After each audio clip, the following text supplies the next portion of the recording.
ወንድማችን ጉቱ እግዚአብሔር ይባርክ። ስለዚህ መልካም ዝማሬ ጌታ አብዝቶ ይባርክ። ምን ትላላችሁ? ክብር ለሱ በበጉ በደሙ ላዳነን። ወደ ትምህርታችን እንሄዳለን። እዚህ ጋር እንደምትመለከቱት ርዕሳችን እንደገናም ቀኑን የምንወያይበት ጌታ እስኪመጣ ድረስም የሚያስፈልገን ይህ ነው። ስለዚህ የመጽሐፉም የተተረጎመው መጽሐፍ አንደኛው ይህ ነው፣ ክርስቶስ ጽድቃችን። ጸሎት አድርገን ወደ እግዚአብሔር ቃል እንሄዳለን። ሁላችንም ራሶቻችንን ዝቅ እናድርግ። ባለንበት አይኖቻችንን ጨፍነን ከኔ ጋር እንጸልይ። በዘላለም ፍቅር የወደድከን ቅዱስ አባት ስለ ክርስቶስ ጽድቅ፣ ስለ አንተ ጽድቅ ስለገለጥክልን ለሰው ልጆች ሁሉ በነፃ ስለቀረበው አንተ ግን ወሰን የሌለውን መስዋዕትነት ከፍለ ነፃ ስላደረከው እጅግ አድርገን እናመሰግናለን። ይህንን ትልቁን የድነት እቅድ የሚያስተምረን መንፈስ ቅዱስ ነው። አባት ሆይ እያንዳንዳችንን በህይወት ዘመናችን ሁሉ በግላችን ጸጋህ እንዲያስተምረን እንጸልያለን። እኛን አንተን በማየት እንድንቀየር እንድትረዳን፣ የልባችንን አይን ዛሬ እንድትከፍትልን፣ ድምፅህን እንድታሰማን፣ የውስጥ ጆሮአችን ተከፍቶ ጆሮ ያለው ቢኖር ይስማ ተብሎ እንደተጻፈ መስማት እንድንችል አንተ እርዳን። ይህንን ሸክላ እኔን አፈር ጊዜያዊ ሟች ሆንኩ ሰው እንድታስበኝ እጸልያለሁ። ስለ ስምህ ክብር ስትል፣ ስለ ሞትክላቸው ነፍሳት ሰብአዊ ፍጡር ስትል፣ ስለ ቤትህ መታነጽ ስትል ዛሬ ቃልህን ተናገር። ክብሩን አንተ ብቻ ውሰድ። በጌታችን በኢየሱስ ክርስቶስ ስም አሜን።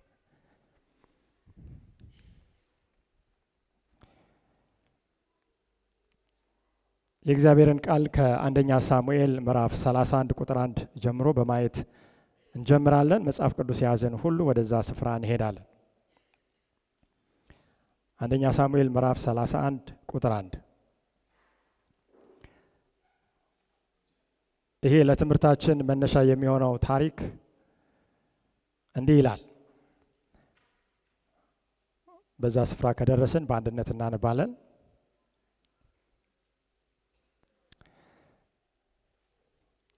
ፍልስጤማውያንም ከእስራኤል ጋር ተዋጉ።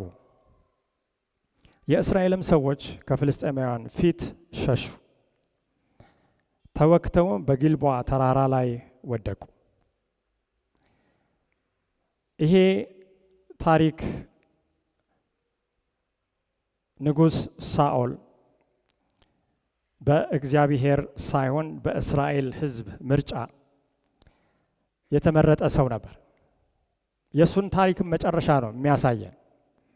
ንጉሥ ሳኦል ፍጹምና ግልጽ የሆነውን የእግዚአብሔርን እቅድ ወይም ሐሳብ በመተው የራሱን የተጣመመ የተዛባ ፍቃድ በመከተል ተመለስ ተው ሲባልም እምቢ በማለት በመጨረሻ ላይ ራሱን ሊገድል ሊጠፋ ችሏል።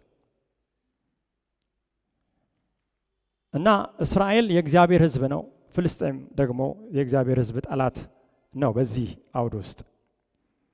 እና ጊልቦዓ ተራራ ይሄ የእስራኤል ክብር ዳዊት እንደሚናገረው ሌላ ስፍራ የወደቀበት የንጉሱ ልጆች ዮናታንን ጨምሮ የሞቱበት ስፍራ በክርስትናው በመጽሐፍ ቅዱስም ቀጥሎ ባለው ታሪክ ትንቢት ውስጥም ስንመለከት የመሸነፍ የውርደት ስፍራ እንደሆነ እንመለከታለን። ታሪኩን ስታዩ ፍልስጤማውያን የሞተውን ሳኦልን ካገኙ በኋላ አንገቱን ይቆርጣሉ፣ ጭንቅላቱን ይወስዳሉ። ከዛ በፍልስጤም አገር ሁሉ እያዞሩ ያሳያሉ። ይህ ብቻ አይደለም፣ የሳኦል የጦር ዕቃም ይወሰዳል። ከዛ በኋላ በፍልስጤም የአስታሮት መቅደስ ውስጥ ያ የሳኦል የጦር ዕቃ ይሰቀላል። ይሄ ምንድነው ሐሳቡ? ድል ያገኘ ነው በእስራኤል ላይ። የእስራኤልም ንጉሥ የሞተው በፍልስጤም አምላክ አማካኝነት ነው ለማስባል ነው። በዚህ እስራኤል ይወድቃል፣ ይሸነፋል። እሱ ብቻ አይደለም፣ በጣም የሚያሳዝነው የእግዚአብሔር ስም ይሰደባል። ከሁሉ በላይ የጂሆቫ ስም ይዋረዳል። በሁለተኛ ሳሙኤል 1:21 ላይ ዳዊት የዮናታንን መሞት የተቀባውንም እንደ መጽሐፍ ቅዱስ የሳኦልንም በዛ ላይ መጥፋት በሰማ ጊዜ ጊልቦዓን ይረግማል። ዳዊት እንዲህ ብሎ እናንተ የጊልቦዓ ተራሮች ሆይ ዝናብና ጠል አይውረድባችሁ፣ ቁርባንንም የሚያበቅል እርሻ አይሆንባችሁ። ለምንድን ነው ጊልቦዓን እንዲህ የተናገረው ብለን ስናይ ጊልቦዓ አስቀድሞ ደስ የሚል የተፈጥሮ ምንጭ የሚፈልቅበት ቦታ ነበር እና ዳዊት ይህንን ያውቃል። ከዚህ በኋላ ዝናብና ቅዝቃዜ፣ እርጥበት፣ ጠል አይኖርባችሁ ይላል። በትንቢትም በተሰጠንም በቅሬቷ ቤተክርስቲያን መለያ በሆነው በአንዱ የትንቢት መንፈስ ጽሑፍ ውስጥ ነቢይቱ ኤለን ዋይት ብዙ ጊዜ ጊልቦዓን ትጠቀማለች። የሽንፈት በኃጢአት የመውረድ የመዋረድ ስፍራ፣ የመንፈስ ቅዱስ ማንነት ወይም ህልውና የሌለበት ልብ ህይወት በጊልቦዓ ተጠቅሷል። ዛሬ ወገኖቼ እኔ ስለ ጊልቦዓ ተራራ ልሰብካችሁ አልመጣሁም። ይሄ ከአምላክ ፍቃድ ውጭ ሲካሄድ ምን አይነት ሽንፈት እንዳጋጠመ የምንማርበት ታሪክ ነው። ዛሬ ግን አምላክ የሚናገረውም እኔም የሱን መልእክት ይዤ በፊታችሁ የቆምኩት ስለ ቀራንዮ ተራራ ልነግራችሁ ነው። በቀራንዮ ተራራ ላይ ከኃጢአት እንዲሁም ከጨለማ ኃይላት ጋር ሁሉ ፊት ለፊት በመጋፈጥ የሉሲፈርን ራስ የቀጠቀጠው የሉሲፈር ራስን በሚቀጠቅጥበት ጊዜ የኃጢአትንም ኃይል ስለረገጠውና ስላሸነፈው ስለ እግዚአብሔር ልጅ ልነግራችሁ በዚህ ስፍራ ቆሜያለሁ። በአንደኛ ቆሮንቶስ 15:57 የእግዚአብሔር ቃል ሲናገር እንዲህ ይላል፣ ነገር ግን በጌታችን በኢየሱስ ክርስቶስ በኩል ድል መንሳትን ለሚሰጥ ለእግዚአብሔር ምን ይሁን? ምስጋና ይሁን። በሽንፈት ሳይሆን ድል በመነሳት ሳይሆን የምንዞረውና የምንመላለሰው ድል በመንሳት እንደሆነ መጽሐፍ ቅዱስ ይናገራል። ሁለተኛ ቆሮንቶስ 2:14ም ይህንን ቃል ተከትሎ እንዲህ ይላል፣ ነገር ግን በክርስቶስ ሁልጊዜ ምን ያህል ጊዜ? ሁልጊዜ ድል በመንሳቱ ለሚያዞረን በእኛም በየስፍራ ሁሉ የእውቀቱን ሽታ ለሚገልጥ ለአምላክ ምስጋና ይሁን። ወገኖቼ ከኃጢአት ከራስ ክፉ ባህሪ በውልደትም ካገኘነው ሆነ እየኮተኮትን ካሳደግነው የተጣመመ ማንነት ጋር ራሳችን ለብቻችን እንድንዋጋ እንድንጋፈጥ እግዚአብሔር አልጠራን። አምላክ የጠራን ከኃጢአት ጋር ፊት ለፊት ከሰይጣን ከክፉ ኃይላት ጋር ሁሉ ፊት ለፊት ተጋፍጦ ተዋግቶ ድል የነሳውን እንድናምን ግን ተጠርተናል፣ ተጋብዘናል። ባይነገርም በአንደበታችን ባይጻፍም በብዕራችን አንድ ነገር ግን ባህሪያችን ይናገራል። ክርስትና የብዙ ጊዜ የጥረት ውጤት ይመስል የመውደቅና የመነሳት ከዛም በኋላ መጨረሻ ላይ ወደ አንድ ስፍራ የመድረስ ህይወት እንደሚመስል ብዙዎቻችን ይሄንን በባህሪያችን እናሳያለን። እንዳልዋሻው አምናለሁ። ፈረንጆቹ እንደሚሉት ትራያል ኤንድ ኢረር፣ ተሞክሮ፣ መጽሐፍ ቅዱስ ተነቦ ተጸልዮ ቤተ ክርስቲያን ተኪዶ ሰንበት ተጠብቆ በጎ የሆኑ መልካም ነገሮች ተደርገው ከዛ በኋላ አሁን ጥሩ ሳልሆን አልቀርም የሚባል ማንነት አይደለም ክርስትና። መጽሐፍ ቅዱስን ስናይ ክርስትናን የጀመረውን ክርስቶስን በማመን አሁን የመለወጥ የመቀየር እውነታ ነው። የእድሜ ልክ የሥራ ውጤት ነው ቅድስና የሚልም ሃይማኖት አለ ከመጽሐፍ ቅዱስ ውጭ የሆነ። መቀየር የሚመጣው ከብዙ ዘመን ትግል በኋላ ነው። እንደውም አንዳንድ ሰዎች ተወኝ ባክ ይሄ የኔ ባህሪ ነው ይላሉ። ሰምታችሁ ታውቃላችሁ ወይም ብላችሁ ታውቃላችሁ? ተይኝ ባክሽ እኔ በቃ እንደዛ ነኝ። የማይለወጥ ይመስል ጌታ እስኪመጣ ይሄንኑ እየታገልን ያለነውን ባህሪ ይዘን የምንቀጥል ይመስል ብዙዎቻችን ባህሪያችን እንደማይቀየር እንናገራለን። ዛሬ ግን በሃይማኖት የሚገኘው የእግዚአብሔር ጽድቅ የሚያስተምረን ሌላ እንደሆነ ከመጽሐፍ ቅዱስ እንመለከታለን። አሁን ያለንበትን ሁኔታ እንደ ጊልቦዓ ተራራ እንደሆነ የትንቢት መንፈስ ሲናገር እንዲህ ይላል። ዛሬ የሚመረቀው መጽሐፍ ላይ ታገኛላችሁ። ሕጋዊ የሆነ ሃይማኖት የአምልኮት መልክ በቤተ ክርስቲያን ውስጥ ብርሃን የሚመስል ነገር ሊታይ ይችል ይሆናል። በአብዛኛው ሰብአዊ ፍጡር የፈለሰፋቸው ግዑዝ እንቅስቃሴዎች በደንብ እየሰሩ ሊመስሉ ይችላሉ። ሆኖም ቤተ ክርስቲያን እንደ ጊልቦዓ ተራራ ጠልና ዝናብ ሳይኖራት የእግዚአብሔርን ጸጋ ምን ልትል ትችላለች? ልታጣ ትችላለች። ይህ ብዙ ሌላ ሰባኪ ያስፈልገው ግልጽ ነው። እንደ ሕዝብ ጠልና ዝናብ እንዳልነበረው እንደ ጊልቦዓ ኮረብታ እስክንደርቅ ድረስ ሕጉን ምን ብለናል? ሰብከናል። እርጥበት የአምላክ መልክ እስኪጠፋ ድረስ በሁለተኛ ደረጃ መምጣት ያለበትን አንደኛ አድርገናል ነው። በሌላ አባባል ክርስቶስን በሕጉ አድርገን መስበክ አለብን። ከዛም በስብከቱ ውስጥ ፈሳሽና ምግብ ይኖራል። ይህም በድርቅ ውስጥ ላለው የእግዚአብሔር መንጋ ምን ይሆናል? ምግብ ይሆናል። በናዝሬቱ በኢየሱስ መልካም ስራዎች እንጂ በራሳችን ስራዎች መታመን የለብንም። ይሄ ግልጽ ነው ወገኖች፣ ግልጽ ነው። እሺ እንቀጥል። በቤተ ክርስቲያን ውስጥ ብዙ ይስሙላነት ሰፍኗል። ይስሙላነት ማለት የስም ክርስትና፣ አምናለሁ ብሎ በአፍ ብቻ መናገር። ወገኖች እኔ ለብዙ ዘመን እንዲህ ነበርኩ። ከዚህ መካከል እንዲህ የነበርን ሰዎች ወይም ያለን ሰዎች ከምንመለከተውም ልንኖር እንችላለን። ግን ተስፋ አለን። ነፍሳት ብርሃንና ዕውቀት አጥተው እየጠፉ ነው። ለምን? ለዓለም ብርሃን አስተላላፊ ለመሆን ከብርሃን ምንጭ ጋር የተገናኘን መሆን አለብን። በእግዚአብሔር ቃል እንመራለን የሚሉ የእምነታቸውን ማስረጃዎች ጠንቅቀው ሊያውቁ ይችላሉ። ነገር ግን እንደዚያ ቅጠሎቹን በዓለም ፊት ለይስሙላ ያክል ብቻ ሲያሳይ እንደነበረው የበለስ ዛፍ በጌታ ሲፈተሹ ምን ሆነው ይገኛሉ? ፍሬ ቢስ ሆነው ይገኛሉ። ትዝ ካላችሁ ያቺ የበለስ ዛፍ ጌታ በአንድ ስፍራ በሚሄድበት ጊዜ ቅጠሎቿን በቃ እንደ ጉድ እንደው ወደዛ ወደዚህ ታደርግ ነበር። ፍሬ የሞላባት ይመስል ነበር። እንደው ቀርቦ ፍሬ አገኛለሁ ሲል ፍሬ አጣ። የሚበላ ነገር ነፍስን እንደው ከረሃብ የሚያስታግስ ነገር አገኛለሁ ብሎ ሲጠጋ መልክ የውጭ እይታ ብቻ ሆነ።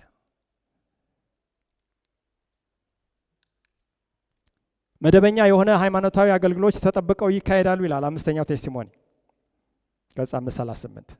መደበኛ የሆነ ሃይማኖታዊ አገልግሎት ከሰንበት ሰንበት ከዕለት ወደ ዕለት የየቀኑ የቤተሰብ አምልኮ የኔም የግል አምልኮ ሊሆን ይችላል። በነገራችን መጽሐፍ ቅዱስ ይዞ መንበርከክ፣ መነሳት፣ መቀመጥ ሊሆን ይችላል። መደበኛ የሆነ ነገር ተጠብቆ ነገር ግን የኢየሱስ ፍቅር የት ነው ያለው? ፍሏን ይጠይቃል። ዛሬ እግዚአብሔር እኔን ይጠይቃል። የምትመለከቱት እናንተ ይጠይቃል። መንፈሳዊነት እየሞተ ነው። የእግዚአብሔርን መንፈስ ሐሳብ እናገኝ ይሆን? ስርዓታዊ ለሆኑ ነገሮች በጣም አናሳ ትኩረት በመስጠት ነገር ግን በተግባር እግዚአብሔርን መምሰል ምን እንደሆነ አብዝተን እናስብ ይሆን? አዎ ጳውሎስ እንደሚናገረው በጢሞቴዎስ መጽሐፍ ላይ የአምልኮት መልክ በመጨረሻው ዘመን አለ። እግዚአብሔርን ማስመሰል አለ። የጠፋው እግዚአብሔርን መምሰል፣ አምላክን መምሰል ግን ጠፍቷል። እንቀጥል እስቲ። ለመሆኑ ይሄ ጽድቅ ምንድን ነው? በሰንበት ትምህርት በመጽሐፍ ቅዱስ ለብዙ ዘመን በተለያየ መጽሐፍ አንብበናል፣ ግን አልገባን። ሲገባን ግን ድንቅ ነው። እንዲህ ይላል፣ ትንሽ እንመልከት። መዝሙር 11:7 እግዚአብሔር ምንድን ነው? ጻድቅ ነው። ጽድቅንም ምን ይላል? ይወዳል። አምላካችን የተባረከ ይሆነ። ጻድቅ ነው እሱ። ይሄ አንድ እይታ ይሰጠናል ስለ ጽድቅ። ጽድቅ ምን የሚል ነው? በእግዚአብሔር የሚወደድ ነው። ይሄንን ተቀብሎ ይመስላል ሐዋርያው ጳውሎስ በዕብራውያን 1:9 ጽድቅን ምን አደረግ? ወደድክ፣ አመፅንም ጠላ። ስለዚህ እግዚአብሔር አምላክ ከጓደኞች ይልቅ በደስታ ዘይት ቀባ።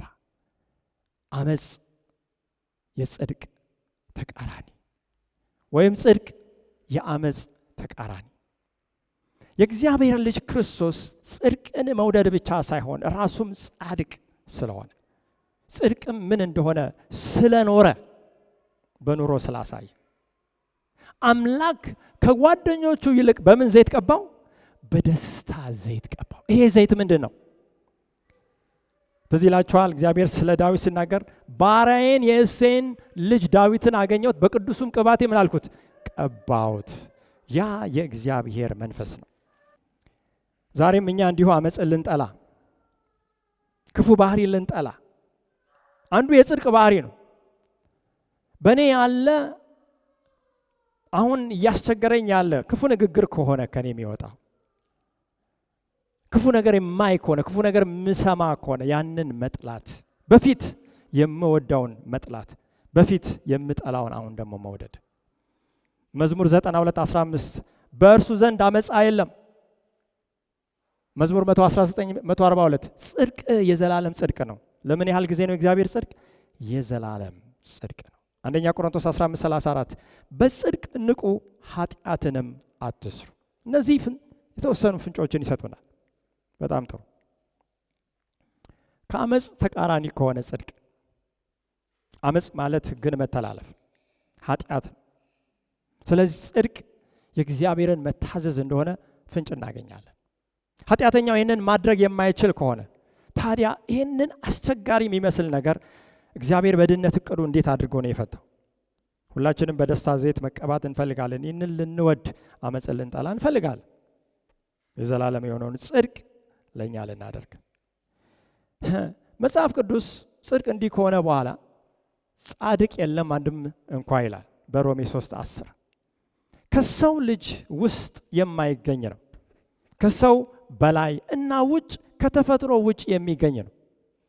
ምክንያቱም አንድም ጻድቅ የለም ይልና ማቴዎስ 23:35 ላይ ግን ጻድቁ አቤል ይላል።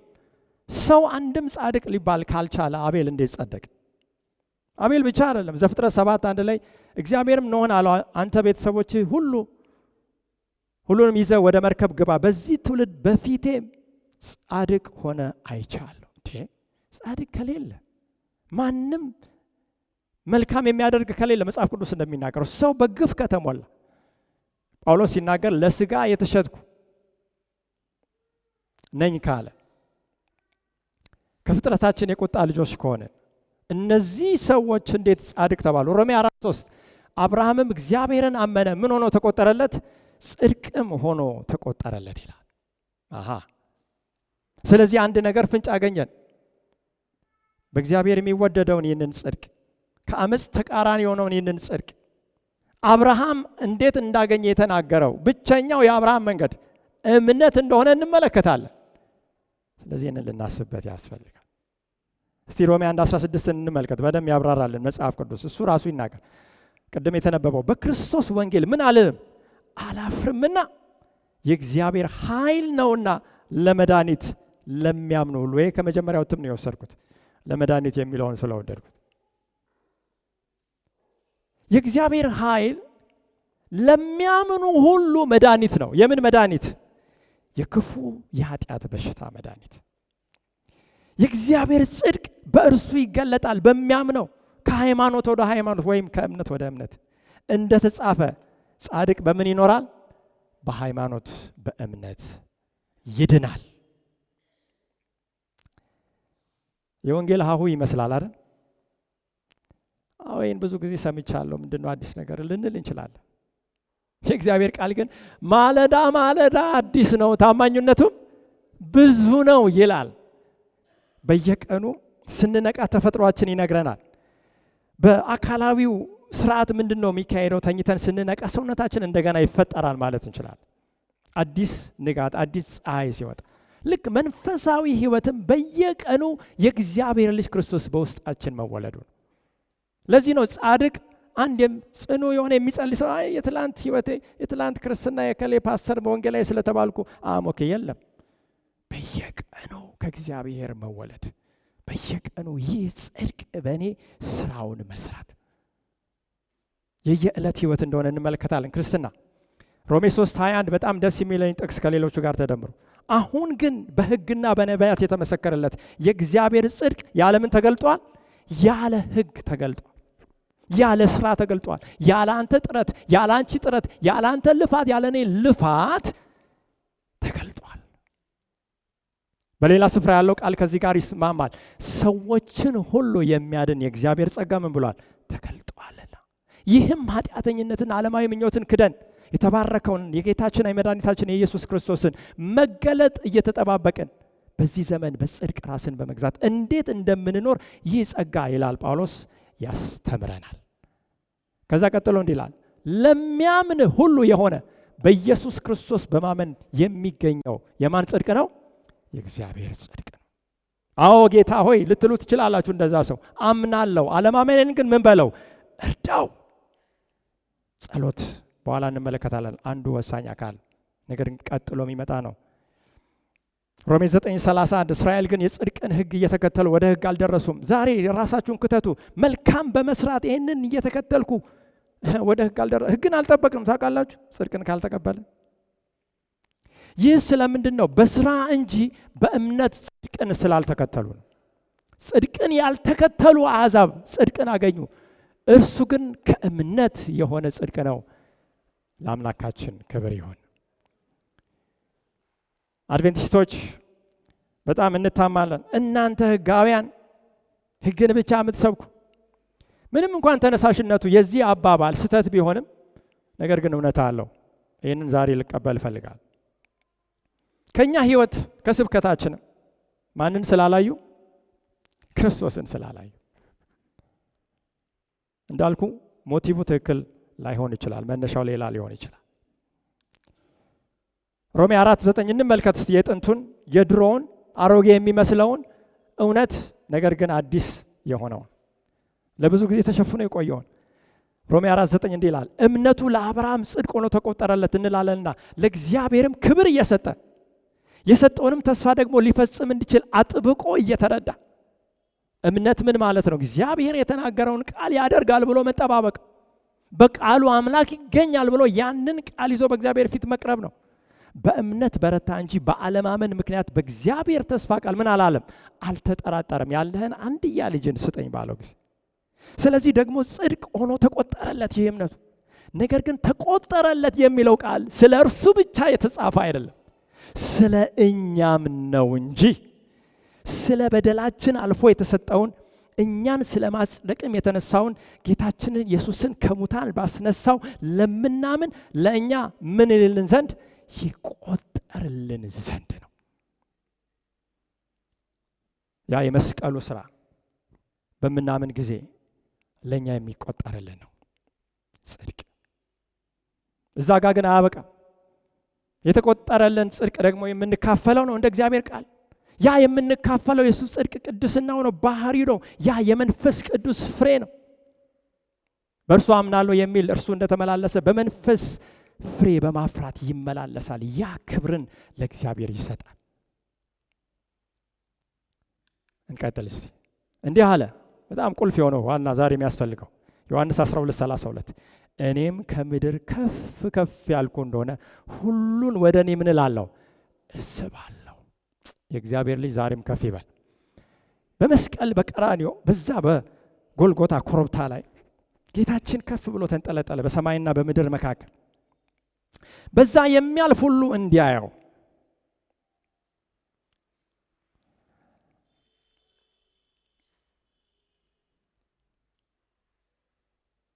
አምላክ የውስጥ አይኖቻችንን ይክፈት። የእግዚአብሔርን ልጅ ማየት ሁል ጊዜ 24 ሰዓት ይቻላል።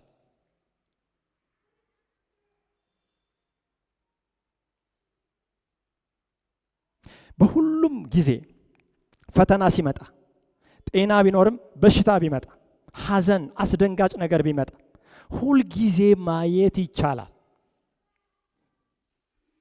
ሁሉንም ሰው ወደ እኔ እስባለሁ፣ ከፍ ካላልኩ ግን ልስብ አልችልም ነው። እንቀጥል።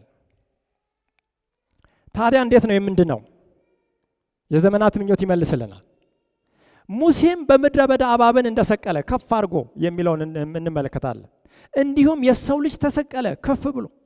የተታለሉና በእባብ የተነደፉ ሁሉ እርሱን በመመልከት መኖር ይችላሉ። እነሆ የዓለምን ኃጢአት የሚያስወግድ የእግዚአብሔር በግ ብሎ ዮሐንስ መጥምቁ ከፍ አድርጎ የእግዚአብሔር ልጅ አሳየ። ከመስቀሉ የሚወጣው ብርሃን የእግዚአብሔርን ፍቅር ይገልጻል። ይህን ስበት ካልተቋቋምን አዳኛችንን እንዲሰቀል ካደረገው ኃጢአት ንስሐ በመግባት ወደ መስቀሉ ምን እንላለን? እንመራለን። ትልቁ የወንጌል የስበት ማዕከል ወገኖቼ፣ ወደ መስቀሉ ከመጣችሁ ኃይልን ሳታገኙ አትመለሱም። ይህንን እርግጠኛ ሆኜ ልነግራችሁ እችላለሁ። ወደ ጌተሰማኒ ከሄዳችሁ የእግዚአብሔር ልጅ ለእኔና ለእናንተ ከአብ ያንን ቁጣ ያንን ጽዋ ሙሉ በሙሉ ሲቀበልና በትከሻው ላይ ሲያደርግ፣ ከዚህም የተነሳ ሰውነቱ ውስጥ የገባው ስቃይ በቋንቋ የማይገለጥ በቆዳው በሰውነቱ ቀዳዳ ውስጥ ደም ገና ሳይሞት እንዲወጣ ያደረገውን የእግዚአብሔር ልጅ ሰቆቃ ስታዩ ኃይልን ሳታገኙ ከዛ ስፍራ አትመለሱ። ከዛ በኋላ ጓደኞቹ እንኳን ያጽናኑት እንደሆነ ጴጥሮስ፣ ዮሐንስ፣ ያዕቆብን የቅርቤ የሚላቸውን አምጥተዋል። ዞር ብሎ ሲያይ ተኝተዋል። ወደ ግራ ወደ ቀኝ ቢመለከት አንድም ያጽናናው የለም። ስለዚህ የወይኑን መጭመቂያ ለብቻው የረገጠውን ስታዩ ሌላ ትውስታ፣ ሌላ ኃይል ወደ ውስጣችሁ ይመጣል።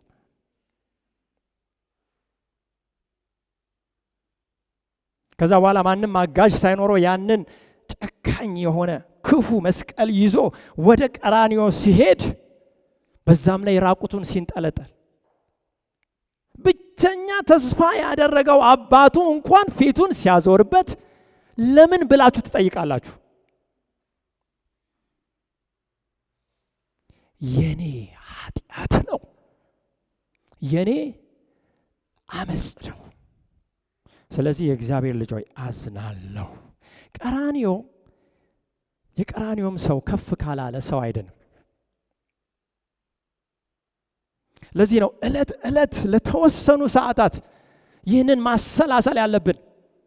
ስለኛ ረስተን፣ ስለ ችግራችን ረስተን፣ ስለ ሌላው ነገር ረስተን በዚህ ውስጥ ስምጥ ብለን ስንገባ ሌላ ሰው ሆናችሁ እንደምትወጡ እርግጠኛ ሆኜ ልነግራችሁ እችላለሁ። በእርግጥ ኤፍሬም ሳይሆን ይሄ ቃል ነው የሚናገረው። የመስቀሉ ቃል ለሚጠፉት ሞኝነት፣ ለኛ ለምንድን ግን የምን ኃይል ነው? የእግዚአብሔር ኃይል ነው። ያን ጊዜ በእምነት አማካይነት የእግዚአብሔር መንፈስ ለነፍሳችን አዲስ ህይወት ይሰጣል። የኃጢአትን ክፋት ብቻ ሳይሆን የእግዚአብሔርን ፍቅር እናያለን።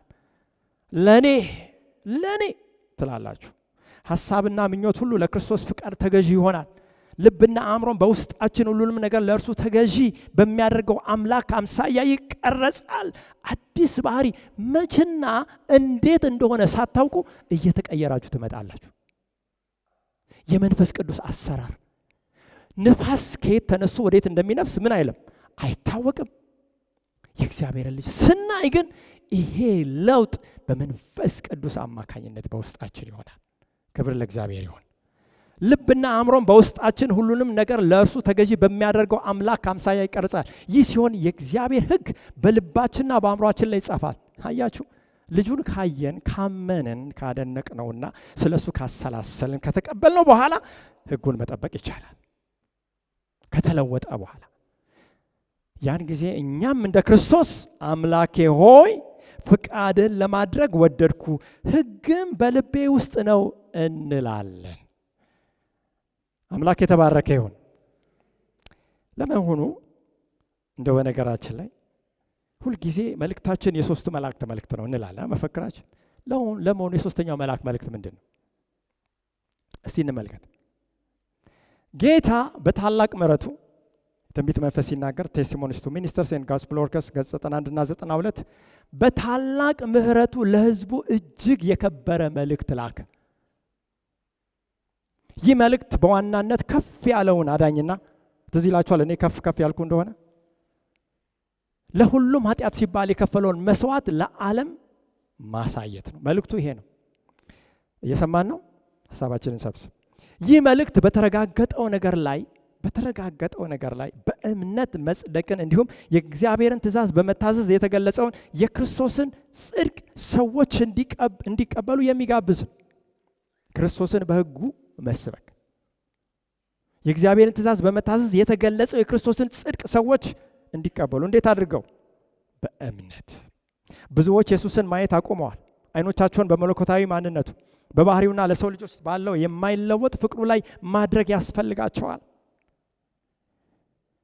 ታላላቅ ስጦታዎችን ለሰዎች እንዲሰጥና ረዳተ ቢስ ስለሆነው ሰብአዊ ፍጡር በዋጋ የማይተመነውን የእርሱን ጽድቅ ገጸ በረከት አድርጎ እንዲያካፍል ሁሉም ስልጣን በእጁ ምን ብሎታል? ተሰጥቶታል።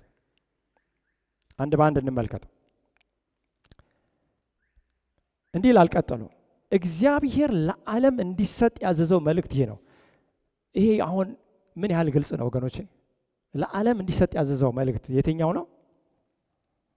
ምን በእምነት ይባላል? የማን ጽድቅ? ክርስቶስ ጽድቃችን። ያዘዘው ይህ ነው። ሰባተኛ ቀን አድቬንቲስት ቤተክርስቲያን የምትሰሙ የምታዩ አይገርምም? እኔ የመጀመሪያውና ሁለተኛው አውሬ ምዕራፍ 13 ራእይ ላይ ያለው መስሎኝ ነበር። ሰንበት መስሎኝ ነበረ። ዳግም ምጽአቱ እሱ መስሎኝ ነበር። የቤተ መቅደሱ አስተምሮ እሱ መስሎኝ ልትሉ ትችላላችሁ። አዎ እነሱ ያስፈልጋሉ። ዋናው ግን የትኛው ነው? ይህ ነው። በመንፈስ ቅዱስ በኃይል መውረድና ከፍ ባለ ድምፅ እንዲታወጅ የተባለው የሶስተኛው መልአክ መልእክት ይህ ነው። አምላክ ወደ ዓላማውና ወደ መልእክቱ ይመልሰን። አንደኛ እጅግ የከበረ መልእክት ተሰጥቷል። ምንድነው? ጌታ በታላቅ ምሕረቱ ለሕዝቡ እጅግ የከበረ መልእክት ልኳል። ዓላማው ምንድነው? የዚህ መልእክት ይህ መልእክት በዋናነት ከፍ ያለውን አዳኝና ለሁሉም ኃጢአት ሲባል የከፈለውን መስዋዕት ለዓለም ማሳየት ነው። ምን ያህል ነው ወሰኑ? በተረጋገጠው ነገር ላይ በእምነት መጽደቅን ነው የሚጠይቀው። የህፃን ልጅ እምነት ታውቃላችሁ? ህፃን ልጆች ያላችሁ ወይም ህፃን ሆናችሁ ያሳልፋችሁ እናት አባት ልጅን እንዲያድርግ እናትን ከማመኑ የተነሳ ልጅ እሺ ነው የሚለው። ወደዚህ ሄደሽ ይሄንን ብላሽ፣ ይሄንን ተውሽ፣ ይሄንን ጠጣሽ። የልጅ አይነት እምነት በተረጋገጠው ነገር ላይ በእምነት መጽደቅ፣ የእግዚአብሔርን ትእዛዝ በመታዘዝ የተገለጸውን የክርስቶስ ጽድቅ ሰዎች እንዲቀበሉ መጋበዝ። ለዚህ ነው ስብከቱ በቂ ስላልሆነ፣ በቂ ሊሆንም አይችልም ስብከት፣ በግላችን ማንበብ ስላለብን። ይሄ መጽሐፍ ቅዱስ ተሰጥቶናል። ቅድም አንተነህ ሲያስተዋውቅ የነበረው መጽሐፍም ተተርጉሟል። እባካችሁ እያንዳንዳችሁ ለራሳችሁ በረከት ስትሉ አንብቡት። አስፈላጊነቱ ብዙዎች ኢየሱስን ማየት ስላቆሙ ነው ይህ መልእክት የመጣው። አይኖቻቸውን በመለኮታዊ ማንነቱ በባህሪው ለሰው ልጆች ባለው የማይለወጥ ፍቅሩ ላይ ማድረግ ያስፈልጋቸዋል። ግብአቱ ምንድነው የቀረበው? ፕሮቪዥን። ሁሉም ስልጣን በእጁ ተሰጥቶታል። አሜን። ሁሉም ምን ትፈልጋላችሁ? እኔ እኮ አሁን ስልጣን በሰማይና በምድር ተሰጥቶኛል ያለውን ከማመን ውጪ ሌላ ምን ያስፈልጋል? የተሰጠው እንዲሰጥ ነው። ታላቅ ስጦታዎችን ለሰዎች እንዲሰጥ። ረዳተ ቢስ ስለሆነው ሰብአዊ ፍጡር በዋጋ የማይተመነውን የእርሱን ጽድቅ ገጸ በረከት አድርጎ እንዲያካፍል ነው።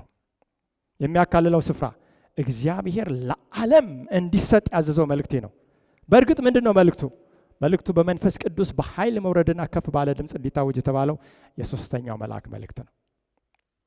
ለምንድን ነው ይህንን አምላክ እንደገና ወደ ቤተ ክርስቲያኑ ያመጣው?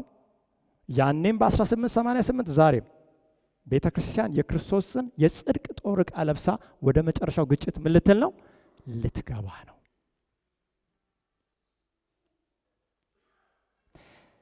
ወገኖቼ በምን ቋንቋ እንደምናገር አላውቅም። በምን ብዕር እንደሚጻፍ አላውቅም። ከአምላክ በቀር ይሄንን ነገር ግልጽ አድርጎ ሊያስቀምጥ የሚችል ማንም የለም። መጨረሻው ደቂቃ ላይ ነን።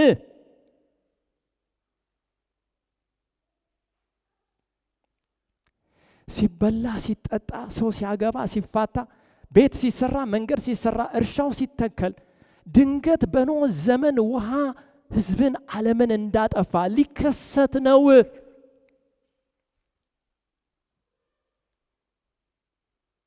መጨረሻው ቀርቧል። የመጨረሻው ግጭት ውስጥ ልንገባ ነው። አንድ የሚያስመልጠን ነገር ግን በድል የሚያሳልፈን የማን የጽድቅ ጦር ዕቃ ነው? የክርስቶስ የጽድቅ ጦር ዕቃ ነው። ስለዚህ በመካከላችን ትልቁና እጅግ አስቸኳይ ፍላጎታችን ትልቅ አስቸኳይ ምንድን ነው? እውነተኛ እግዚአብሔርን የመምሰል ምንድን ነው? መነቃቃት። ማስመሰሉ ይቅርብን። ክርስቶስም አላስመሰለም፣ እነ ጳውሎስም አላስመሰሉም፣ ሐዋርያትም ሌሎች ነቢያትም አላስመሰሉም። ኖረዋል፣ የኖሩትን ተናግረዋል፣ ድካማቸውን ጽፈዋል፣ ኃጢአታቸውን ዘግበው አልፈዋል። ከስህተቶቻቸው እንድንማር መምሰል ይሆንልን። ይህንን መሻት የመጀመሪያው ስራችን ሊሆን ይገባል። የጌታን በረከት ለማግኘት ብርቱ ጥረት ሊኖር ይገባል። እግዚአብሔር በረከቱን በእኛ ላይ ለማውረድ ፈቃደኛ ስላልሆነ ሳይሆን ነገር ግን እኛ ለመቀበል የተዘጋጀን ስላልሆንን ነው። እንደ ያዕቆብ ካልባረከኝ ምን አልልም አለቅ። እኔ በጣም የሚደንገኝ ስለ ጸሎት ህይወት ስናነሳሳል በአንድ ስፍራ ጳውሎስ ስለ ኢየሱስ እንዲህ ይናገራል። ጌታ ኢየሱስ በብርቱ ጩኸትና እንባ በእግዚአብሔር ፊት ምልጃውን አቀረበ ይላል። እሺ፣ ቀን ቀን በቤተ መቅደስ እያስተማረ ሌሊት በደብረ ዘይት ተራራ እየጸለየ ያድር ነበር ይላል። ምን ሆኖ? እኔ የማይገባኝ ይህ ነው። ንጹህ ጻድቅ ፍጹም የሆነው የእግዚአብሔር ልጅ ይህን ያህል ጸሎት ካስፈለገው ኃጢአት የሚባል ሽታውን እንኳን የማያውቅ እኛ ምን ያህል መትጋት ያስፈልገናል? የ5 እና የ10 ደቂቃ ጸሎት እና መጽሐፍ ቅዱስ ጥናት ከዛ በሰንበት ምናልባት እችን ረግጠን የምንመለሳት ይበቃናል ብለን ካሰብን እንደገና እናስብበት።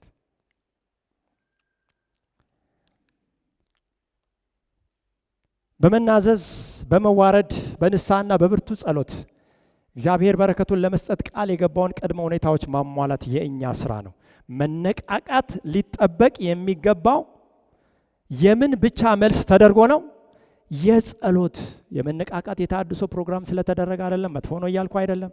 ብዙ መጽሐፍ ሸልፊዎች ስለደረደርኩ አይደለም፣ ቤት ውስጥ መጥፎ ነው እያልኩ አይደለም። የተለያየ እትም መጽሐፍ ቅዱስ በአይነቱ በመልክ በከለር ስላስቀምጥኩ አይደለም፣ እሱ መጥፎ ነው እያልኩ አይደለም።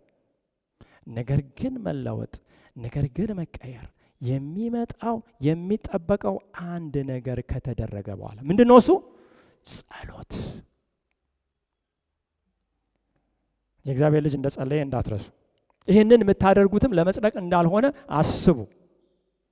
እሱን በማመን ነገር ግን የጽድቁ ፍሬ ያ የቅድስና ህይወት ይልቅ ወደ እግዚአብሔር የሚያቀርበን ያ የጸሎት ህይወት ፍሬ ሆኖ ይመጣል።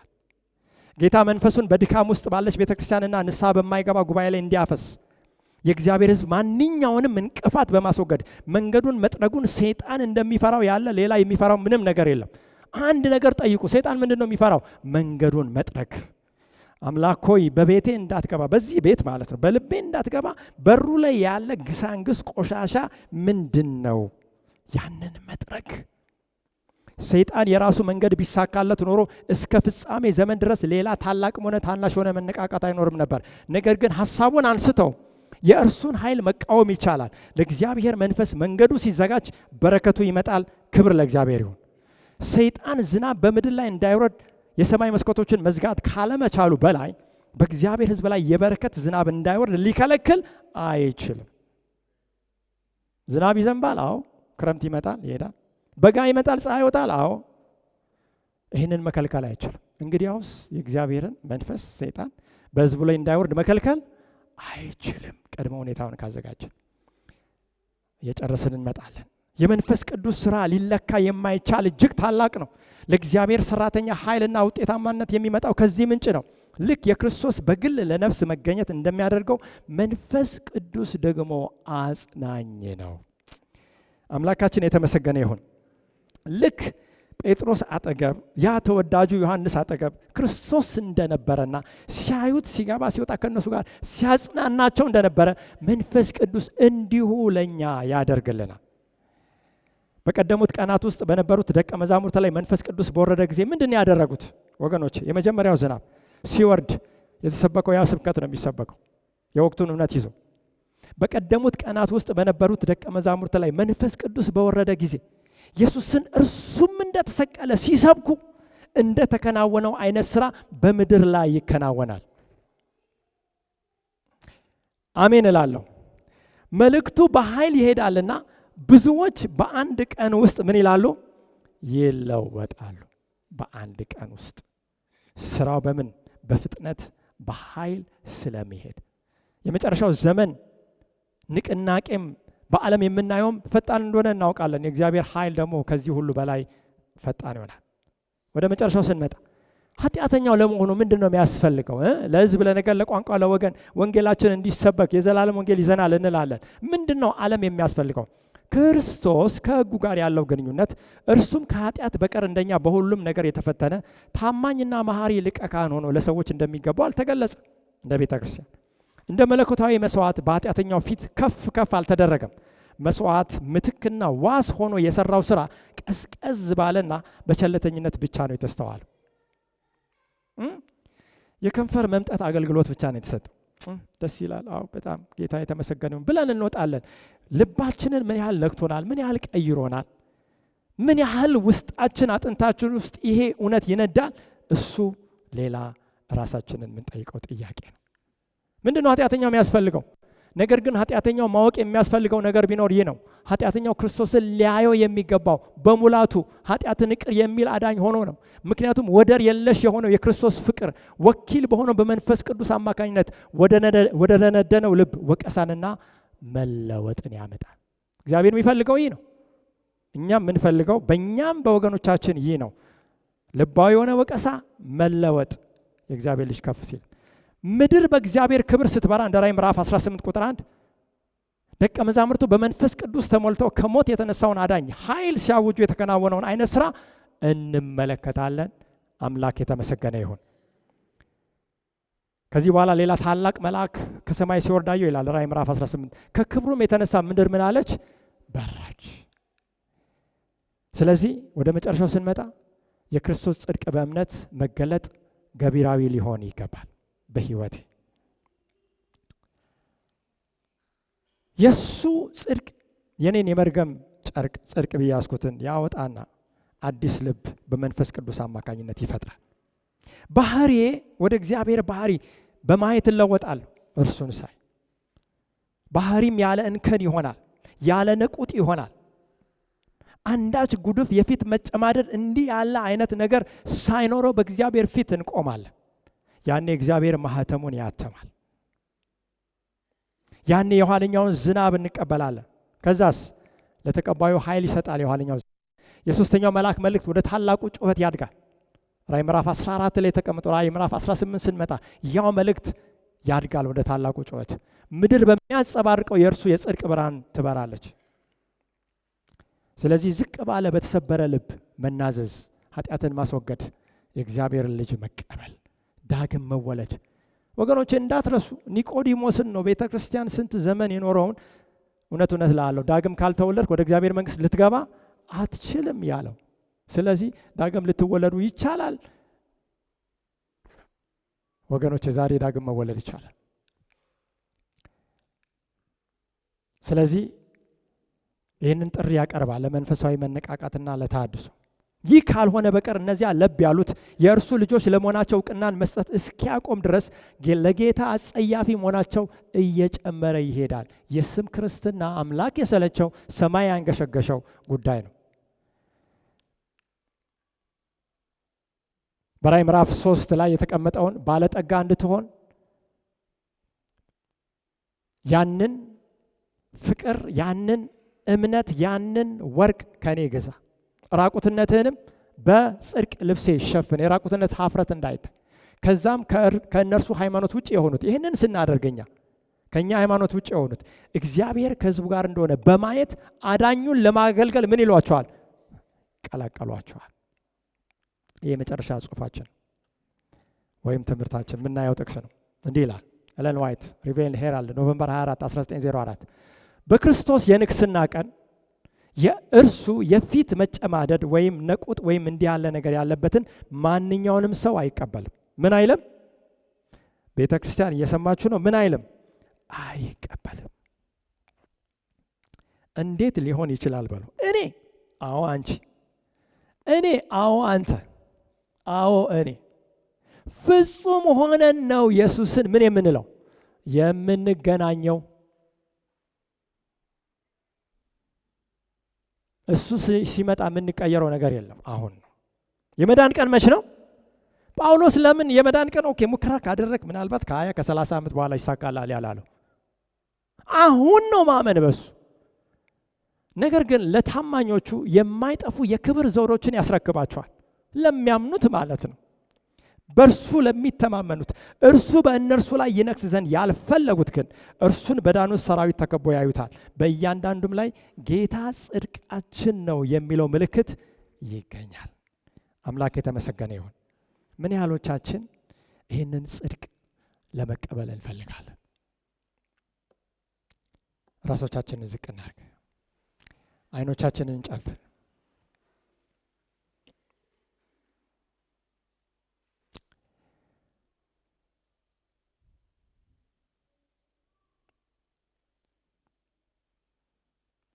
አምላኬ ሆይ በሉት። ከጌታ ጋር በግላችሁ ተነጋገሩ። የጽሞና ጊዜ ውሰዱ። በሌላ አባባል የሚያስፈልገውን ተናግሯል። እኔ ምንም የምጨምረው ነገር የለም። በዚህ ሰንበት ቀን በበረከት ሊሸኘን አምላክ ተዘጋጅቷል። ይሄ ደግ አምላክ፣ ይሄ ሩሩ አምላክ፣ ዛሬ በእኛ ተስፋ ያልቆረጠ አምላክ ቀኑ እንደቀረበ መጨረሻው እንደተቆረጠ እየነገረን ጽድቁን የጦር ዕቃ እንድናደርግ ሲጋብዘን ሳለ የምንመልሰውን ልብ ወገኖች እንወቅበት። ይህ ከሆነ ምርጫዬ፣ ይህ ከሆነ ፈቃዴ፣ አምላኬ ሆይ ልቤን ለልብህ፣ ሐሳቤን ለሐሳብህ፣ ፍቃዴን ለፍቃድ፣ ስሜቴን ለስሜትህ አስረክባለሁ የምንል ከሆነ በጉትጎታ አይደለም፣ በችኮላም አይደለም፣ መንፈስ ቅዱስ ካሳሰበን ብቻ ለሰው ይሉኝታም ብለን አይደለም፣ እንደው የሰንበት የስብከት ፕሮግራም ስለሆነ አይደለም፣ አይደለም፣ አይደለም። አይሁን ወገኖቼ እንደዚህ። ነገር ግን የእግዚአብሔርን ጽድቅ ለእኔ እንደተፈጸመ አድርጌ ልቀበል እፈልጋለሁ፣ መለወጥ እፈልጋለሁ የምንል ከሆነ ሁላችንም በጸሎት መንፈስ ሆነን እንበረከካለን። ወንድማችን አንተነህ ይጸልያል።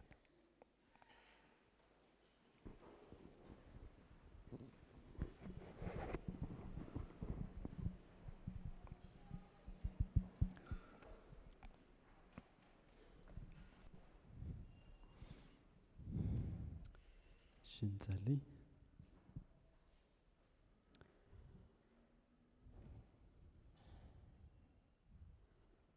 እግዚአብሔር አባታችን አምላካችን ጽድቃችን መኖሪያችን የዘላለም አምላክ ተስፋ ያደረግንብህ ተስፋ የሆንከን ሕይወትን የሰጠህን ዛሬም እንደገና በፊትህ እንድንቀርብ እንድናውቅህ እድልን የሰጠህን ለኛ ካለህ ታላቅ ፍቅር የተነሳ ባለንበት ቦታ ትተህን ስላልሄድክ መውደቃችንን መፍገምገማችንን የተመለከትክ በመርገም ጨርቅ የተተበተብን እንደሆን ያየህ አምላክ የዘላለም አባት ዛሬም ከፍ ብሎ ወደ ተሰቀለ ወደ ልጅህ ወደ ኢየሱስ እንድናይ ጽድቃችን እርሱ እንደሆነ እንድናስታውስ እንድንረዳ ይህን እድል ስለሰጠህ እናመሰግንሃለን። አሜን። እግዚአብሔር አምላክ ስንት ጊዜ በፊትህ የራሳችን መርገም ጨርቅ ይዘን መጣን። የራሳችንን ጥረት፣ የራሳችንን ጸሎት፣ የራሳችንን የመጽሐፍ ቅዱስ ጥናት ይህ ነው ያ ነው እንዲናደርግ እንዲያናደርግ ብለን የመርገም ጨርቅ ጌታ ሆይ ስንቴ በፊትህ አመጣን። አንተ ግን በምህረትህ ታላቅ በፍቅርህ ታላቅ አምላክ ነህና ዛሬም የመጎናጸፊያ ካባህን የልጅህን የኢየሱስ ክርስቶስን ፍጹም የሆነውን ያንን ጽድቅ ልታለብሰን ወደ ፈቅደ ይሄንን ጊዜ ስለሰጠህ እናመሰግንሃለን። አሜን። ጌታ ሆይ በቃልህ እንደነገርከን ከወዴት እንደወደቃችሁ አስቡ ተብሎ ተነግሯል። ዛሬ ጌታ ሆይ አሳይተህናል የት እንደወደቅን። በራሳችን ሐሳብና ነገር ሁሉ ተተብትበን ጌታ ሆይ ቀንበር ክርስትና ሆኖብን፣ መጸለይ ሸክም ሆኖብን፣ ቃልህን ማንበብ ማገልገል ሸክም ሆኖብን ጌታ ሆይ በፊትህ አለን። ለአንተ ግን ጌታ ሆይ ያንን ሲሆን አላየንም። በምድረ በዳ በምድር ያንን ያህል ዓመት ስትኖር ሳትደክም ሳትታክት በደስታ ነፍሳትን ለማዳን እኛን ለማዳን በደስታ እረፍት ሳታገኝ ጊዜ ሳታገኝ ያንን ሁሉ ያደረከው ጌታ ሆይ ያንተ ጽድቅ ቀንበርህም ቀላል ስለሆነ ነውና አምላካችን ከዚህ ህይወት እንድትገላግለን እንጠይቀሃለን። አሜን። የራሳችንን ነገር ከማድረግ ከመፈጸም እንድትገላግለን እስከ ዛሬ ያልተለወጥ ነው እስከ ዛሬ በፊትህ ጻድቅ ያልሆን ነው በራሳችን ተተብትበን ስላለን ነው። በራሳችን ሐሳብ፣ ፍላጎት፣ ስሜት በራሳችን መንገድ ስለሞከር ነው ስላደረግ ነው ጌታ ሆይ ለውጥ የሚባል ነገር የለም እናውቃለን። የዛሬ 10 ዓመት 5 ዓመት 20 ዓመት የነበረው ማንነት ዛሬም በእኛ ጋር አለ። አንተ ግን ማለዳ ማለዳ አዲስ ነህ ተብሎ ተጽፏል። ያ አዲስነት በህይወታችን አልታየም። ይሄም እኛ ለመቀበል ስላልተዘጋጀን ነውና ይቅር እንድትለን ጸልያለን።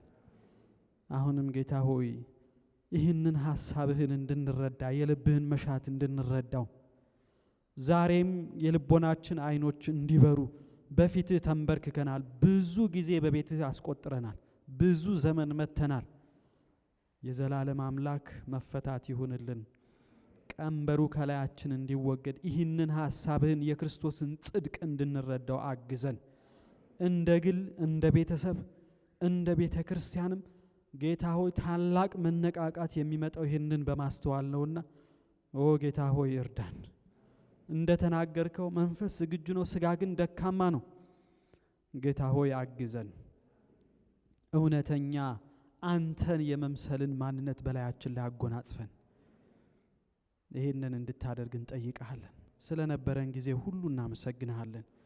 ጌታ ሆይ ከኛ አልፎ ለሌሎችም ጌታ ሆይ መዳን ለሌሎችም ነጻነት የሚሆነውን ይህንን እውነት እኛ በህይወታችን ኑረ ነው ተግብረ ነው በጸጋህ ጌታ ሆይ እየተመላለስን በፍቅርህ እየኖርን አንተን በመምሰል ይህንን በጨለማ በጦርነት በረሃብ የተመታውን ሀገር በፍቅርህ መለወጥ እንድንችል በተሰቀልከው በልጅ በክርስቶስ ኢየሱስ ህዝብህን ማዳን እንድንችል እንድትረዳ እንጠይቃለን። ይህን ስለምታደርግ ደግሞ እናመሰግንሃለን። ጊዜው ስለመጣ እጅግ አድርገን እናመሰግንሃለን። ቀናችንን ተረከብ። በጌታ በኢየሱስ ስም አሜን።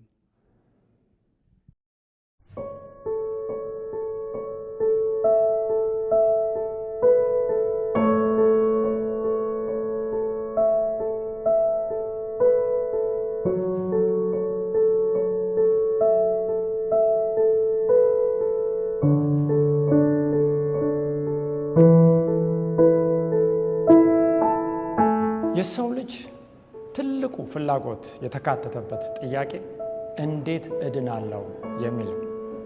ይህ ጥያቄ ለብዙዎች አስቸጋሪ፣ ግራ የሚያጋባና ጨለማ ሆኖ ቆይቷል። ይሄ ሁኔታ በቃ የውስጥ ፍላጎታችን፣ ይሄ ውስጣችን ባዶነት የሚሰማን አለ። እግዚአብሔር ብቻ ሊያሟላው የሚችለው ነገር አለ። ያንን ነገር በብዙ መንገድ ኢቭን በቤተ ክርስቲያን በእምነት ደረጃችንን ስናድግ ይህንን ካላደረክ እንደዚህ ትሆናለህ፣ ይህን ካላደረክ እንደዚህ አትሆንም የሚለው ነገርና ያንን ነገር ለማሟላት ወይም በሌላ ቋንቋ እግዚአብሔር ከኛ የሚፈልገው ነገር በራሳችን ለማሟላት ባድርግና አታድርግ፣ ይህን ላድርግ፣ ይህን ባድርግ እንደዚህ ጥሩ ሆናለሁ፣ ይህን ባላደርግ እንደዚህ አልሆንም፣ ይህን ባደርግ እግዚአብሔር ይቀበለኛል፣ ይህን ባላደርግ እግዚአብሔር አይቀበለኝም በሚል በኃይል የተሞላ በራስ አመለካከት፣ በራስ ስራ፣ በራስ ጽድቅ የተሞላ የህይወት ኑሮ ነበር ስመራ የነበረው። ብዙዎቻችን በጸሎት መጽሐፍ ቅዱስን በማንበብ በጎ የሆኑ ስራዎችን በመፈጸም በመጾምም ሊሆን ይችላል ጥሩ መንፈሳዊ ደረጃ ላይ ለመድረስ ወይ የምንፈልገው የክርስትና ህይወትን ለመቀዳጀት ሙከራዎችን ወይም ጥረቶችን እያደረግን ቆይተን ሊሆን ይችላል። ታዲያ ይህንን ነገር ማን ሊያሟላ ይችላል? ይህን የውስጥ ጥማት፣ የሰው ልጅ የውስጥ ጥማት፣ ፍጹም የሆነ ደስታና ሰላም ከእግዚአብሔር የሚመጣው ያንን ማን ሊያደርግ ይችላል? በራሱ ስራ ሊያደርገው አይችልም። 10 ጊዜ 99 ጊዜ ሚሊዮን ጊዜ ሊሞክር ይችላል። ግን ማንም እንደማይችል አየውና ተስፋ ያስቆረጠኝ አገልጋዮችንም አይ ነበር። በጣም በብዙ ያገለገሉ የለፉ የጣሩ ብዙ ነገር የሰሩ እስቲል ከዛ ነገር ወድቀው አያቸውና ያ ተስፋ አስቆረጠ። በኢየሱስ ክርስቶስ በማመን ስለሚገኘው መዳንና በመንፈሳዊ ሕይወት ለማደግና ለመለወጥ እጅግ አስፈላጊ የሆነው የክርስቶስን ጽድቅ መቀበል ነው።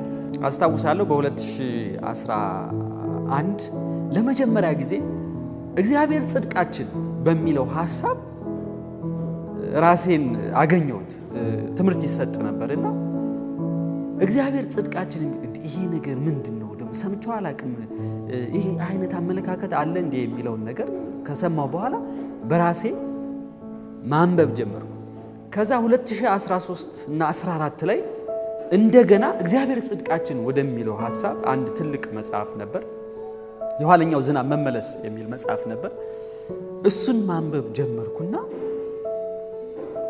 አይቸው እማላውቀው ሰላም፣ አግኝቸው እማላውቀው ደስታ፣ የወደኩ ኃጢአተኛ መሆኔም እየታወቀኝ እግዚአብሔር እንደተቀበለኝ ከዚህ በፊት ኃጢአት ሰርቼ እንደማላውቅ አድርጎ መቁጠሩን ሳውቅ ከህይወቴ ይሄ ነው ልለው የማልችለው ቀንበርና ሸክም ተወገደ። ነገር ግን ክርስትና ከበርካታ ሙከራዎች ወይም ጥረቶች በኋላ የሚደረስ ሳይሆን በእምነት የሚጨበጥ የአሁን የዛሬ እውነታ ነው። ክርስቶስ ጽድቃችን ነው የሚለው ለመጀመሪያ ጊዜ ተተርጉሞ ለአንባቢያን የቀረበው ይህ መጽሐፍ እነዚህን በርካታ ጥያቄዎች፣ በጽድቅ ዙሪያ የሚነሱ ጥርጣሬዎችን ሁሉ በማስወገድ ጽድቅ ምን እንደሆነ የሚያስተምረን ነው።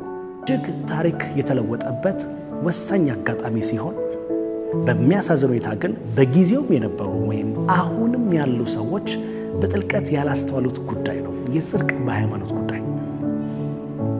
ስለዚህ ሊሞት የተቃረበውና የደከመውን መንፈሳዊነት ሊያነቃቃ የሚችል መጽሐፍ ሆኖ አግኝቸዋል። ሰብአዊ ፍጡር ከመጀመሪያው አንስቶ ከኃጢአት ጋር ያልተመጣጠነ ፍልሚያ እንዲያደርግ አልተጠራም። ነገር ግን ከጨለማ ኃይላት እንዲሁም ከኃጢአት ጋር ፊት ለፊት በመጋፈጥ በመፋለም ለሰብአዊ ፍጡር ድል የተቀዳጀውን አንዱን የእግዚአብሔርን ልጅ ክርስቶስን እንዲያምን ተጠርቷል እንጂ። ግን በዛ አልቀጠለም። ወደ አገልግሎት ገባው። ወደ አገልግሎት ከገባው በኋላ ያው አገልጋዮች ነን እንደምታውቁት የእግዚአብሔርን ስራ እንሰራለን እያለን አሁንም ተመልሰን በራሳችን መንገድ ነገሮችን ለማድረግ በራሳችን ስራ በራሳችን ጽድቅ፣ ከዛ ጸሎት ህይወት ይቆማል። የእግዚአብሔርን ስራ እየሰራው ነው፣ ቢዚ ነኝ። መጽሐፍ ቅዱስ ማንበብ ይቆማል። ከእግዚአብሔር ጋር የግል ጊዜ ማቆም ይቀራል። እነዚህ ነገሮች እንደገና ጎትተው ወደ መጀመሪያው ወደ ነበርንበት ህይወት ይመራናል። ያም በራሳችን ጽድቅን ለማግኘት የምንሮጥበት ከንቱ ድካም። ይህ መጽሐፍ በምናነብበት ጊዜ በተለይም ደግሞ በአገልግሎት ውስጥ ላለን ልክ እንደኔ ሌሎቻችንም በዚህ በመድረክ ላይ አምረን ተውበን የምንታይ የምንናገረውን ግን የማንኖር ውጫችን መልካችን መልካም የሆነ ግን ውስጣችን የሞተን ሰዎች የሚያነቃቃ መጽሐፍ ነው። ተስፋ አስቆራጭ ሆኖ የሚያስደነግጡና የሚያሳዝኑ የህይወት ነገሮች የሞሉ ቢሆንም ክርስቶስ እንደ አጽናኝ በሁሉም ዘንድ እንዲፈለግ በመጽሐፍ ቅዱስ ይህ ተተርኳል። የእኛ ኃጢአተኛና ብልሹ ተፈጥሯችን ዘግናኝ በሆነ ቀለም ቢተረክም ሁላችንም የእግዚአብሔር ጽድቅ የሆነውን ክርስቶስን እንፈልግ ዘንድ ይህ እውነታ በፊታችን አለ። ክርስቶስ ጽድቃችን የሚለው መጽሐፍ ይሄ በእንግሊዝኛው እዚህ ጋር ያስኳት መጽሐፍ አለች። ግን በወንድማችን ፓስተር ኤፍሬም የተተረጎመ በፓሮሲያ ሚሽንና በሬመናንት ቮይስ ትብብር የታተመ መጽሐፍ እንደገና ወደ እጃችን ገባ።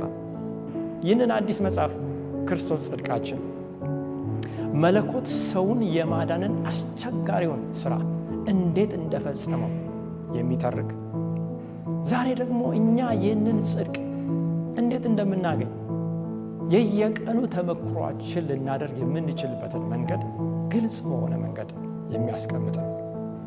ወገኖቼ ከዚህ ውጭ ሌላ ልፋት፣ ሌላ ጥረት፣ ሌላ መባከን፣ ከዚህ ውጭ አእምሯችን፣ አገልግሎታችን፣ የግል ተግባራችን ወዘር ብናገለግል ባናገለግል፣ በግል ብንሰራ በመንግስት ብንሰራ ከክርስቶስ ጽድቃችን ውጭ መልእክት ሐሳባችን፣ ህይወታችን፣ አእምሯችን፣ ተግባራችን ሊሞላ የሚችል ነገር መኖር የለበትም። በተለይ እንደ ሰባተኛ ቀን አድቬንቲስት ቤተክርስቲያን ይህ የጽድቅ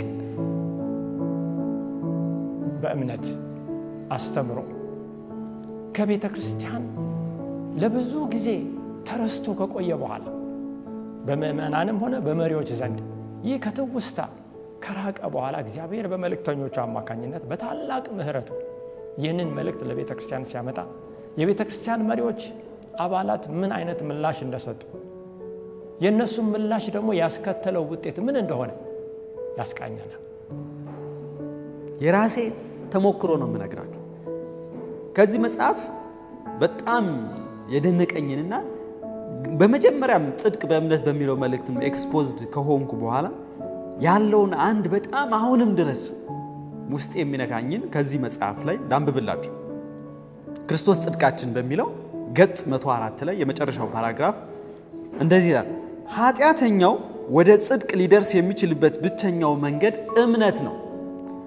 ኃጢአተኛው የክርስቶስን ሥራ በእምነት ወደ እግዚአብሔር ማምጣት ይችላል።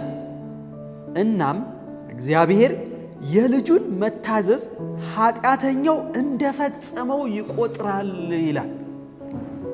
መጽሐፉ ገጽ 60 ላይ እንደተቀመጠው ፒርሰንም እንደገለጸው የጽድቅ በእምነት ልክ እንደ ትንሽ ቁልፍ በጣም ተወሳስቦ የተቆለፈን ወይም በጣም ትልቅ በርን ሊከፍትና ያ በር ደግሞ ራሱ የሀብትና የውበት ክምችት ወዳለበት ወደ አንድ ትልቅ ሕንፃ የሚያመራ ሊሆን ይችላል።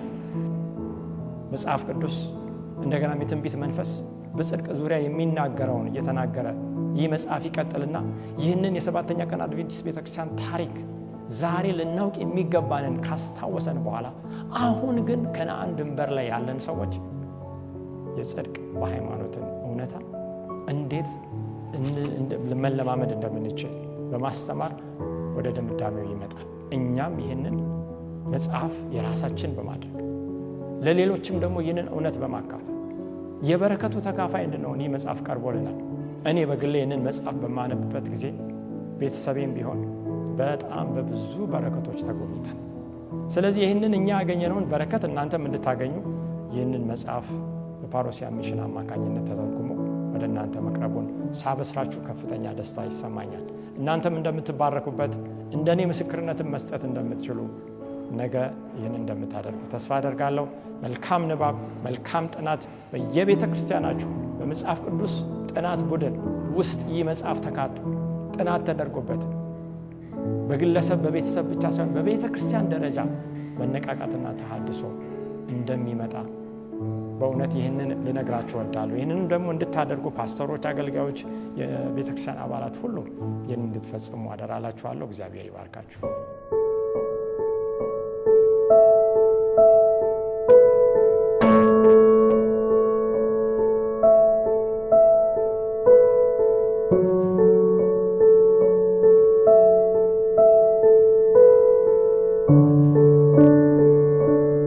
you.